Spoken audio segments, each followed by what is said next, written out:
Welcome to the New Abbey YouTube channel. We are a Jesus community telling the biggest story of God in Los Angeles, and we're excited that you're joining the conversation with us today.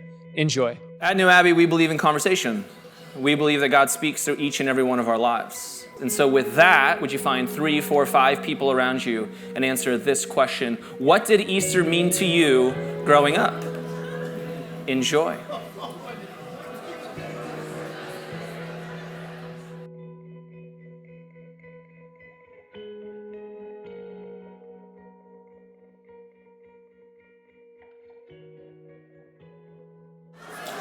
It was one of those nights where she couldn't go to sleep, that maybe you've had a night like that before, where you're trying to fall asleep and you never really get there. That every time you close your eyes and that you drift off, you feel that anxiety that's in your gut. And every time you drift off, it feels like a roller coaster, and then it kind of wakes you up again. And how do I make sense of life, and where am I going to go from here? And this is the way that I've lived my life, and I never thought these things were going to happen to me. And what's next? It's just a normal human emotion. Before the sun came up that day, she decided to run to the tomb. And she runs to the tomb, and she's there, and she looks in, and it's empty, and she thinks to herself, I have to go tell Peter, I have to go tell the other guys what's happened. That he said that these things might take place, and that they did.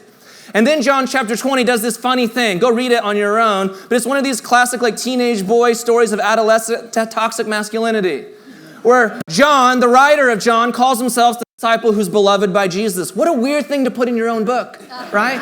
It's like you're a blogger writing about yourself, and you're like, this is going to go in the Bible? And so he's telling the story that Peter and the beloved one are running to the tomb, right? And he keeps saying things like, and the beloved one was outrunning Peter. He clearly had issues to work out about Peter in his therapy. And so the beloved one gets to the tomb first, that it says, right? It's all these weird stories. Just read it, and you're just like, how is this thing even in here? The patriarchy is messed up sometimes, my friends. So yes, dismantle it. And so they get to the tomb, and they're like, where's Jesus? The men run off, and Mary is waiting there. And then the story gets even crazier. Then it says that Jesus appears to her, and she's like, oh, the gardener. The gardener? Right? But it's the Bible's way of saying, like, oh, there's a new story in a garden. There's something fresh that's taking place here. And she recognizes that it's Jesus, and her eyes are open. He says, go and tell my brothers that I've come again, right? And you've heard the story before. You understand what the Easter version is, but sometimes it's just that. It's just a story that we've heard, and it happened 2,000 years ago, but it has no teeth anymore. Where's the power of God in this thing? Where is resurrection in this thing that actually makes a difference in my life? That so many of the versions of the Easter story that we've been told, it's just stories that really have nothing for us. And I think that we want to ask better questions. That how does resurrection change our lives? That how does resurrection change the world? And I think that resurrection can be more than a story for us. I think it's something that can actually change who we are and how we think about things. And so today I have a big idea. My idea is this, is peace. Peace. Not this slide, that one's coming, I promise you. And more peace. That what I want to think about Jesus is that what if the thing that resurrection does for us, it just keeps offering us more peace? That what if out of the most chaotic moments out of our lives, what if out of the Fridays, what if out of those moments where you felt like you were going to die, where there was no hope, that there was nothing next, that you're never going to get to Sunday, what if there's more stories of peace? What if all of the versions that you thought of God that didn't work out, all of the versions of God that you're deconstructing, that oppressed you and repressed you, all of those things, what if they don't matter? What if Jesus is just coming, showing us a better version of who God is, and it's just peace and more peace? And so to talk about that, now we got to talk about some things. We're going to talk about tardigrades in Arendelle. You see where I'm going there. This has nothing to do with Frozen. And if we can talk about tardigrades in Arendelle, then we're going to ask some better questions. And if we can ask some better questions, then we can talk about what Jesus shows us. And if we can see what Jesus shows us, then maybe we have a different version of the story where God's the hero, and actually that's the thing that we want. And if God can be the hero of this story, then that time I was camping in Yosemite. And if we can talk about Yosemite, then we can stop pretending to be perfect. And if we can stop pretending to be perfect, then we can talk about our part. And then maybe 5 years too late, but Avengers Endgame, my friends. Happy Easter to you. Tardigrades, I want to show you something. This is a water bear. Yes! Some of you are just as lonely on Instagram as I am, apparently. That is okay. That is okay. I am not cool when it comes to social media. These are the types of things that I look at. A water bear is a tardigrade, and a tardigrade is a version of a molecular animal, actually, and they're so microscopically small that they're found in raindrops. Tardigrades, just so you know, are incredibly indestructible. Tardigrades can be evaporated, and then they can be rained out somewhere else. They can hit the ground and still survive. Scientists have done things like put tardigrades in bullets, shot them against walls, and they don't die. We've taken tardigrades, that little water bear, to space, and it lasts in outer space for like 10 days and come back. Tardigrades are found 10,000 feet below the ocean. You're like, this has nothing to do with Jesus. It has everything to do with Jesus.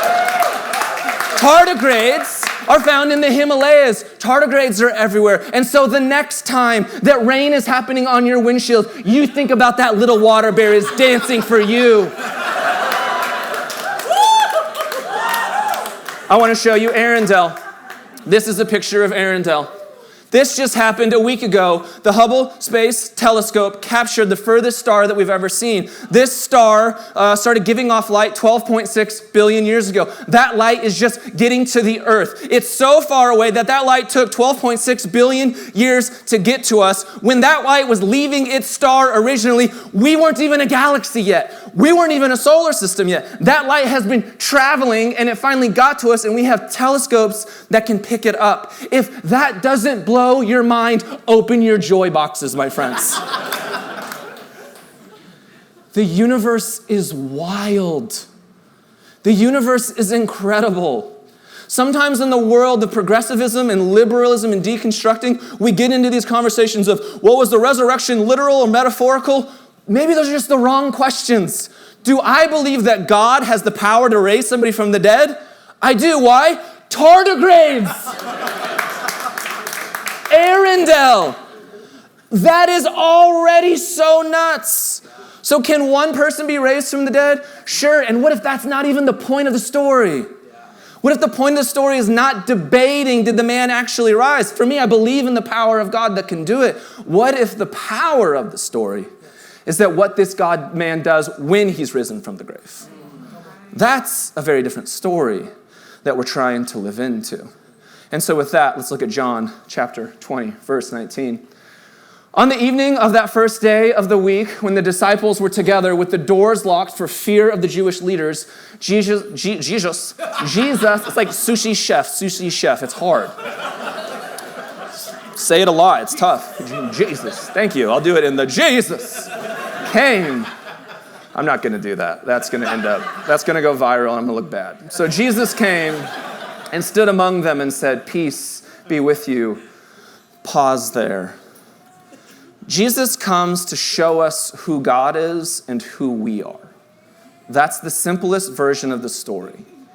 We have been given so much complex theology that we have had to let go of so much of it because it hurts us, and the story is oftentimes weird. Right? The story is oftentimes that magical things happened in a magical garden back in the day with belly buttonless people, and Jesus had to come and solve that problem, and God needed to kill his son to feel better about you. That's an odd story, and again, not the story that's always been given throughout Orthodox Christianity throughout the years. What this story is doing is inviting us into something different about who Jesus is and what Jesus came to do. I talk with my kids all of the time, and I shared this story in here a few weeks ago, but I'm going to share it again, that we were laying in bed one night, and my kids were asking me some questions about God and things that they don't understand. And I said, isn't that amazing that God is so big and so mysterious that we don't understand everything about God? Tardigrades, Arendelle, you get the point. And isn't it so amazing that God can be so close and relational that we can hold, touch, taste, and see who God is? And I reminded them, and that's why through Jesus we see who God is. And so I said, who do you think that Jesus is? And they began to tell me, well, Jesus is kind, and Jesus is loving to people, and Jesus is good to people. And then like 5 minutes went by, and Caden came back into my room and says, and God is lovable. I said, so then what does that mean about you? I'm kind. I'm good. I'm lovable. That's all that Jesus is trying to do. So with that in your minds, imagine what's happening in this story.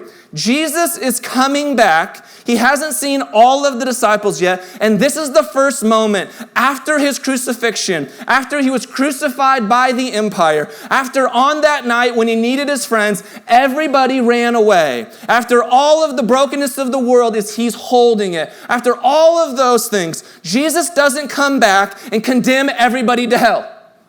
No, because it's telling us who God is. Then in the most painful, dark, scary moments, when even the disciples know that they weren't there and they're still freaking out because they're like, we were following this guy, now he's dead, and now the leaders are coming for us. In that moment, when everything feels like you can't hold on anymore, Jesus shows us who God is. That God steps into the room in our biggest moments of chaos and simply says, peace be with you. Oh, you never thought you were going to get through that. I get it. Peace be with you. Oh, you never thought you'd understand me again or connect with me again. You never thought you'd see me again. I know it. Peace be with you. That the word that Jesus is saying here is shalom. That shalom means wholeness and completeness and satisfied. It means healing. It means health. It means that the world is put together in the right way. What if in the moments when you feel most broken apart, when everything feels that it's most entangled, when you can't make sense of things, isn't that when we most need God to say, peace be with you? Shalom. No, I'm with you. No, God, I can't. No, peace be with you. Peace be with you. Peace be with you. I'm here for you in these moments. That's what Jesus is coming to show us, a different version of who God is. As Richard Rohr often says, that Jesus didn't come to change God's mind about us. Jesus came to change our minds about God. That we have a better version of who God is. And God is not spiteful and vengeful and angry.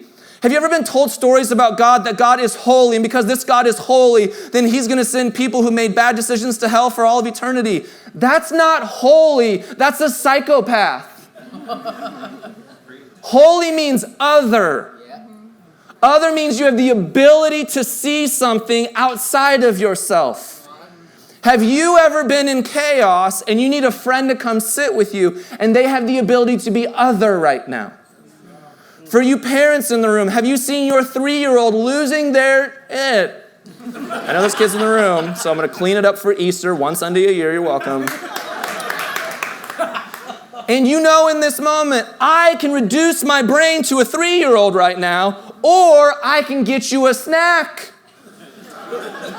Or I can hold you. Because that's who God is. Now imagine if we have the capacity to be other, how much more does God have the capacity to be other? And isn't that the version that we need in our life? That this God has the capacity to say, peace be with you, even in our biggest tantrums and the most painful moments when the world is against us. So I was in Yosemite. Here's a picture of that with my kids. This was in 2016. That's Caden, that's Bryce. What the world didn't know at that time is Krista was pregnant with Bella, and she was morning sick this entire time.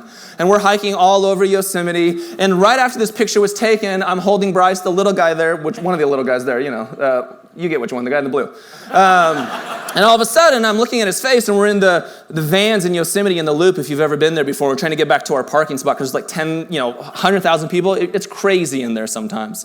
And all of a sudden, I'm looking at Bryce's face, and you start to be like, this isn't something, what's going on here? And I realized he's about to vomit. And the bus stops, and I'm grabbing my son, and I'm trying to get him off the bus as quickly as possible. People are getting off, people are getting on, and as I'm holding him getting off the bus, he poltergeist vomits across the entire row. And the doors close. I'm just like, bye. I want to say sorry, but I can't. And so we get to the car and we get to the camping site and he just keeps vomiting and he's like 1.5 years old. And so he's like not wanting to drink water and he just doesn't know what to do with himself. And finally, after an hour or so of this, we're just nervous. We're like, we got to get him to the hospital, but there's not a hospital that we can go to in the Yosemite Valley. So we got to drive an hour away out of this hospital to find the hospital. And we get there and we get to the emergency room and my wife's just holding him and they put an IV in him. And we got to spend the night there. And I go to a hotel with Caden to try to get him some rest. And the next morning, morning we think everything is clear and we're okay. And we're like, okay, well, what do we do now? And part of it is like, well, all of our camping gear is still in Yosemite, so we got to drive at least back to Yosemite, go get our camping gear and figure out what to do. And by the time we got back there because of the traffic, we're like, you know what? He's doing good now. Let's just stay the night here. And in the middle of the night, I hear my wife yelling, Corey! And I get there, and now Caden, my other son, is vomiting everywhere.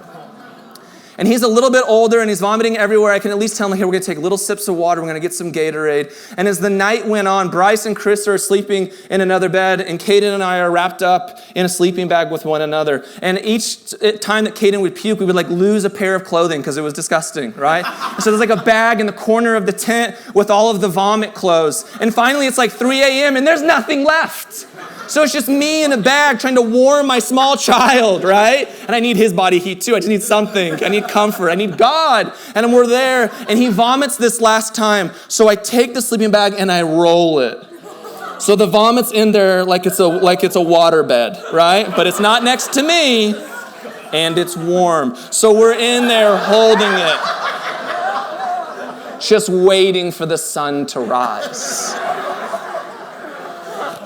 And I don't think I'm a superhero parent for doing that. I think I'm just a parent who your kid is in chaos. Your kid is in a moment where they don't know what's going on, and I just simply have a moment to be other. And isn't that what God is like? That there's always a God in the moments where we're just like, how can this get any worse? That this God can just step in, roll that sleeping bag back, and peace be with you. Can hold you. Comfort you, care for you, be there for you in ways that you can't be there for yourself. And the story goes on. It will go on, I promise. We're good. After he said this, he showed them his hands and side, and the disciples were overjoyed when they saw the Lord.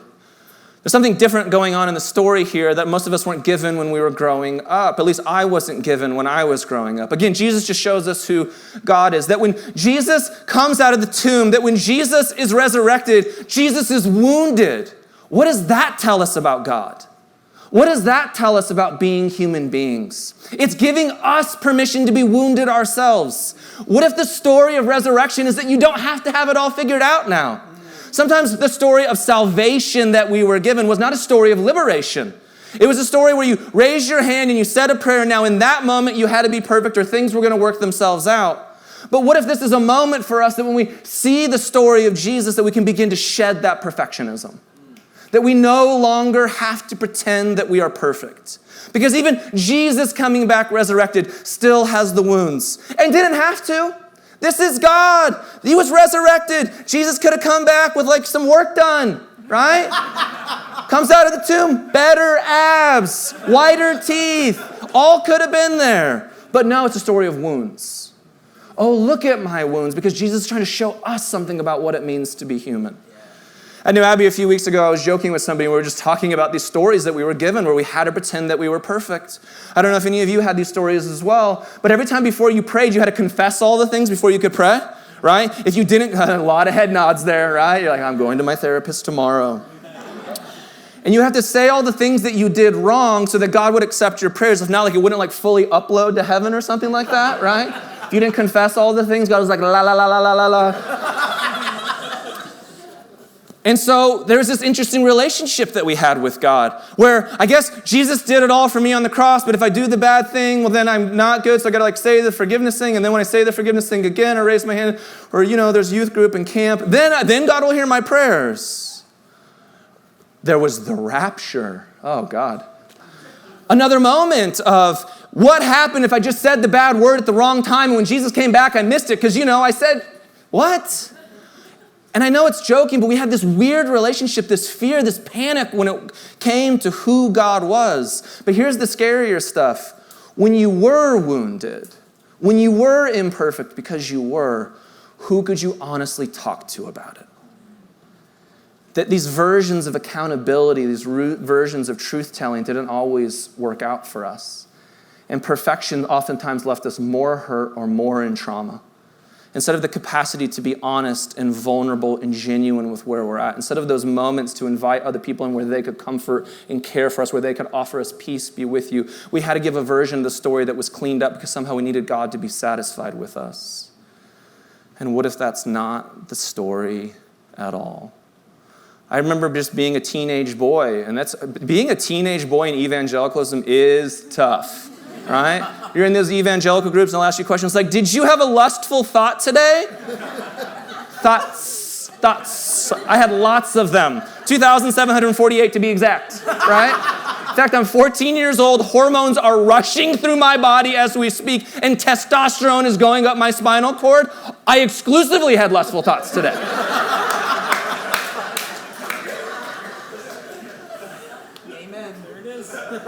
And I think in those moments, Jesus comes to us and says, oh, peace be with you. You're not having lustful thoughts. You're just a 14-year-old with hormones. You're a 14-year-old who's discovering who they are as a sexual being. And what if the church needed way better versions of that story? Not a God who leads us into perfectionism, but a God who says, oh, you're just evolving. You're just growing. And even Jesus is up there praying for a frontal lobe for that teenage boy. You know? I hope he gets it, because it's going to be a wild 8 years from here. And maybe you're the parent. And I don't care what age your kid is, but you've had that moment where you're like, oh, I'm doing my best. Do all kids scream this way? Yes. Yeah.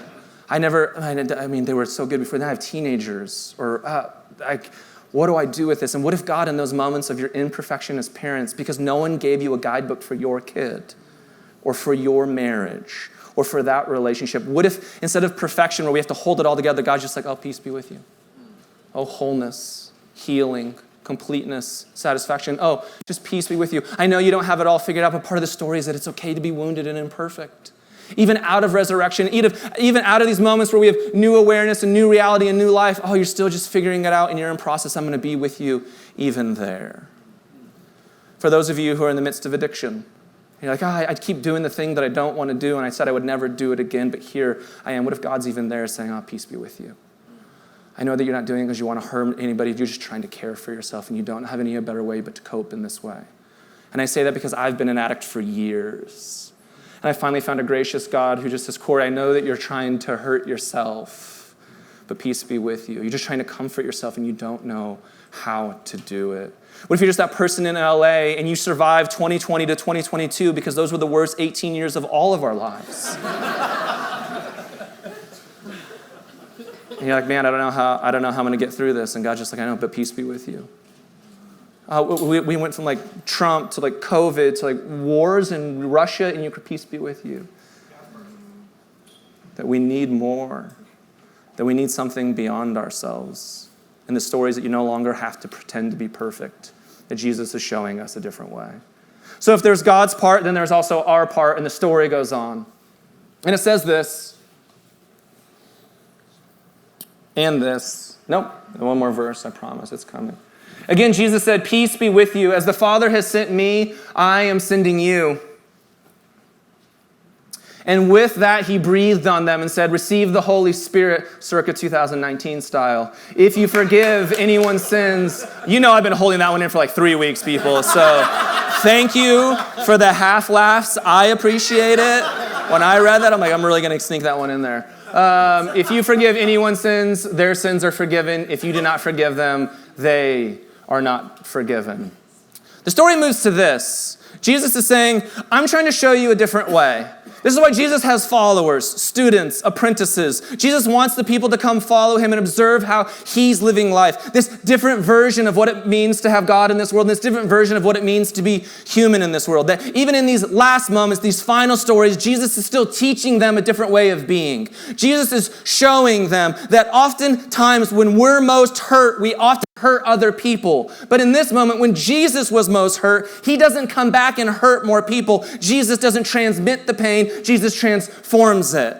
And so for so many of us in this room, when we've been hurt and when we've had those moments, not the moments like your car breaks down, that stuff is real and that will get you frustrated, but that moment of betrayal, that moment when other people treat you in a way that you would have never expected, when those most important relationships break down in your life, those are the moments when we want to act a certain way. I know I want to go low, right? I know I want to say some things, and we feel it inside. And oftentimes, maybe this list makes sense for you. Sometimes we're critical when we've been hurt. I know sometimes we get cold when we're hurt. Sometimes we begin to be cynical about what's going on in the world. No, nothing just makes sense. Oh, pish-posh on that. We get condescending. We want to demean and belittle and bring things down because we're small, so we want to make other people feel small as well. And then I really ran out of C's, to be honest. Then we get resentful. And you've been there. But when Jesus comes back, and the first time that he sees the disciples after the moment of his betrayal, after his crucifixion, he doesn't come back and he's not critical and he's not cold and he's not cynical, he's not condescending, he's not resentful. Again, he's the chosen one. He's got a leg up on us. But he's showing us the path that, hey, this is what we're moving towards. That we don't have to be this way. That in these moments of being hurt, what if you can do things like get a therapist? Find a spiritual director. Have that group of friends where you can name these things out, where you can get it out of you so that you don't have to go get it out of you and hurt that person even more over there. Because you know how it works. When somebody hurts you and you try to hurt them back, it just turns into World War III and there's never resolution to that narrative. But Jesus comes back and shows us another way, and we have this list here. What if that when Jesus comes back, what they experience is calm? That when Jesus comes back, that what it is it's curious. That it's creative. It's a different way of seeing things. Instead of just being option A, like nuclear war, option B, do nothing. There's like C, D, E, F about our imagination of how we might deal with this hurt and pain in the world. What if we have compassion and empathy? What if we read books like Brené Brown and our minds are just changed and our lives are developed? I think this is what Jesus is offering us, different ways to be human. And Jesus is offering us these different ways to be human because he's first trying to show us, because God is different than you already imagined. That when God came back, he didn't want to punish you and be punitive to you and retaliate against you. That when God came back, God just wanted to give you peace and more peace. God just wanted more wholeness for your life, more satisfaction for your life, more healing, more health. I'm not saying that's easy. I'm just saying that's what God wants for us. And God wants us to participate in the narrative as well. That what Jesus is saying here is, I've come and now I want you to go live into these things. But you're going to be my follower. You're going to be my disciple. You're going to be my students. And it's going to take a time to learn these things. And this is why you do church. Because you don't have to learn these things on your own. You get to learn these things with other people. You get to grow and support and develop and evolve so that together we're healing and that we're healthy and that we're mature and that resurrection means that we can actually change the world. That Jesus is offering us a different way to be human and for our part. And Avengers Endgame, you never thought I'd get there. I love Marvel movies, and because they tell this incredibly elaborate story. But the truth of the Marvel movies and a lot of the great movies that we have is that in that movie, half the world disappears, half the universe disappears because of Thanos, and there's a moment where they're looking for resurrection, right? They're trying to go back in time and solve the problem and bring everybody back because of the death and pain that occurred. But the version of that story is still this. We're going to go back in time, and how we're going to solve things is with more violence. How we're going to solve things is with more pain. How we're going to solve things is with more trauma. And the story of Jesus is not that. You will never defeat violence with more violence. You will never defeat pain with more pain. You will never fix hurt with more hurt. You can fix things with transformation and with healing. And it will take time. And it will be a slow slog, but it will be worth it. Because a temporary Band-Aid is different than a full-on resurrection and new life and a new world and a different way of being. And Jesus invites us into just a whole new way of being human. And so, New Abbey, may you this Easter weekend have peace and more peace. May you find completeness and shalom and wholeness. May you find healing and repair. May you have resurrection that changes the way that you live in this world and changes who you are. Would you experience a version of resurrection that gives you peace in everything that you do? Would you experience a resurrection that tells you a bigger story of who God is? Would you experience resurrection in a way where you no longer have to pretend to be perfect? Would you experience a resurrection that invites you into the story as well? That this isn't a fatalistic story about God doing everything. This is a story where we are co-creators, where we follow, where we become students. And as we receive peace, then we go out into the world and we offer peace to others.